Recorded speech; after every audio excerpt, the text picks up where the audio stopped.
जैसे कि आप सभी जानते हैं कि श्रावण महीना शुरू हो गया है, लेकिन क्या आपको पता है कि आखिर इस महीने का नाम श्रावण क्यों पड़ा? क्यों महादेव को यही महीना बहुत प्रिय है? बाकी महीने में भी तो सोमवार आते हैं, लेकिन भगवान को सावन महीना ही क्यों पसंद आता है? क्यों यही महीना उनको भाता है? आज अपनी वीडियो में इसी विषय पे बात करेंगे। आप सबका स्वागत है आपके अपने ही चैनल मोरल शक्ति में। आज बात करते हैं कि सावन के दौरान बारिश का मौसम होता है और पुराणों में कहा जाता है कि बारिश के मौसम में ही शिवलिंग पर चढ़ाए जाने वाले फूल पत्ते आते हैं। इसीलिए जब सावन के महीने में हर फूल पत्ता आता है तो भगवान शिव को यह महीना बहुत प्रिय है। और यहाँ पर ही इसी महीने में शिव जी की पूजा के लिए ताज़े और सुगंधित फूल पाए जाते हैं।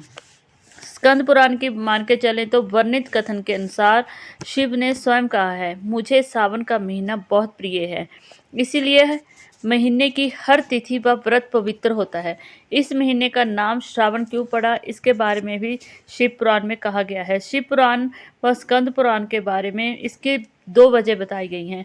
पहला, इस महीने में पूर्णिमा तिथि पर श्रावण नक्षत्र होता है, और दूसरा, शिव ने सनंत कुमार को बताया कि इसका महत्व सुनने योग्य है और जिससे सिद्धि मिलती है, इसीलिए इसको श्रावण कहा जाता है।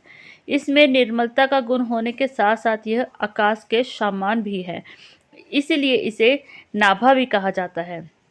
सावन मास का महत्व बताते हुए अंगिरा ऋषि ने कहा है कि जो इंसान मन व इंद्रियों को बस में करके श्रावण मास में व्रत रखता है, उसको तीर्थों में जाने जितना फल प्राप्त होता है, उस मनुष्य को तीर्थों पर जाकर स्नान करने की आवश्यकता नहीं होती। शिवजी से जुड़ी 3 कहानियां हमें हिंदू धर्म में मिलती हैं, जिससे हमें पता चलता है कि महादेव को इस महीने में सबसे ज़्यादा प्रिय क्यों माना जाता है। देवी सती ने पार्वती के रूप में जन्म लिया था। उस समय माँ पार्वती ने शिव को पाने के लिए बहुत कठोर तपस्या की थी। ऋषियों ने शिव की बुराई माँ के सामने काफ़ी की और काफ़ी कोशिश की कि माँ अपने मन से इस जिद को निकाल दे, क्योंकि जैसे ही माँ सती को शरीर को लेकर भगवान शिव ने पूरे ब्रह्मांड में नाच किया था, उसके बाद वह इतने ज़्यादा दुख में हो गए थे कि वह समाधि में लीन हो गए थे। और सभी ऋषियों को लगता था कि अब भोलेनाथ अपनी समाधि को नहीं तोड़ेंगे और उनका विवाह नहीं होगा। और उन्होंने माँ पार्वती की परीक्षा लेने के लिए भी उनके सामने अपना तप छोड़ने के लिए कहा, लेकिन माँ अपनी ही हट पर अड़ी रही। फिर शिव ने उनको दर्शन दिए और उनको वरदान भी दिया। कहा जाता है कि जहाँ पर माँ पार्वती तपस्या कर रहे थे, वहीं पर पास के ही तालाब में एक मगरमच्छ ने बच्चे को मुंह में रखा हुआ था, और जैसे ही माँ ने उसको कहा कि वो बच्चे को मुंह से छोड़ दे, मगरमच्छ ने अपना एक नियम बताया। उसने कहा कि मैं शिकार को छोड़ता नहीं हूँ, लेकिन आपको अगर लगता है कि इसको छोड़ना चाहिए तो आपको अपने किए हुए तप का फल मुझे देना होगा। माँ ने बिना सोचे समझे संकल्प लिया और अपने तप का फल मगरमच्छ को दे दिया, जिससे उसने उस बच्चे को छोड़ दिया। जैसे ही माँ संकल्प लेके पीछे हटे तो वो अचानक देखने लगे कि वहाँ पर मगरमच्छ और बच्चा दोनों ही गायब हो गए।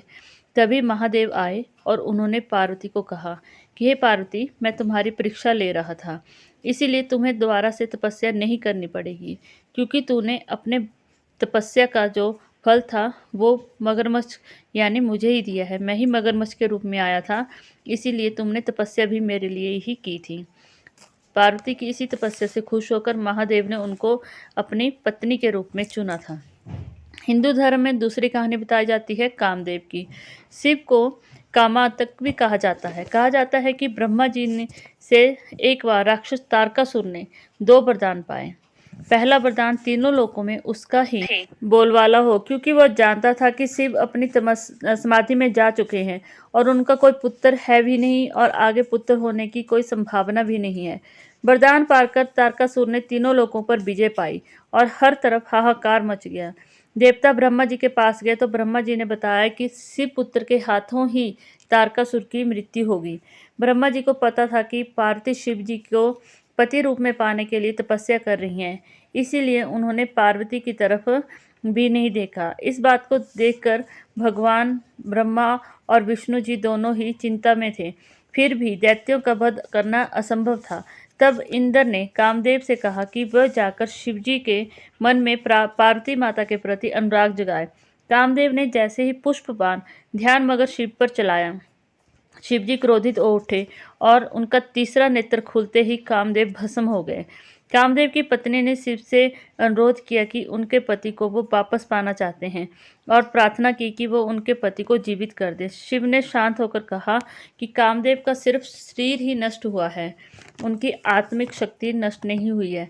आंतरिक शक्ति होने के कारण वह हर मनुष्य की देह में निवास करेंगे। वह और कहा कि वह कृष्ण अवतार के समय में कृष्ण के पुत्र प्रद्युम्न के रूप में जन्म लेंगे और तुम फिर उनको अपने पति के रूप में पा सकोगी। उस समय रति ने मायावती के रूप में जन्म लिया था। एक कहानी और बताई जाती है, पौराणिक ग्रंथों में बताया जाता है कि अशुभ से शुभ होने के बारे में बताया जाता है। इस महीने में भगवान के जो भी उपासना करता है उसकी जिंदगी में हर कार्य शुभ ही होता है।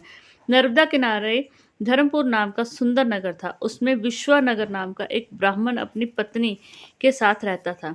दोनों शिव भक्त थे। वह उन्हें पुत्र पाने के लिए वरदान मांगा। शिव ने उनके पुत्र के रूप में जन्म लेने के लिए हाँ कही। शिव के वरदान के अनुसार उनके घर एक पुत्र हुआ जिसका नाम गृहपति था।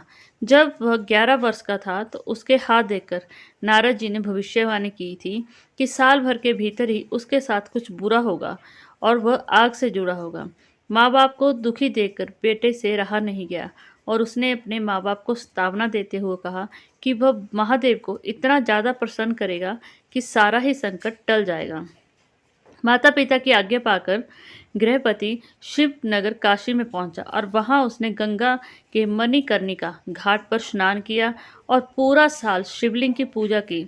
जब नारद जी द्वारा बनाए हुए अनिष्ट का समय आया तो इंद्र देवता प्रकट होकर उससे वरदान मांगने को कहा।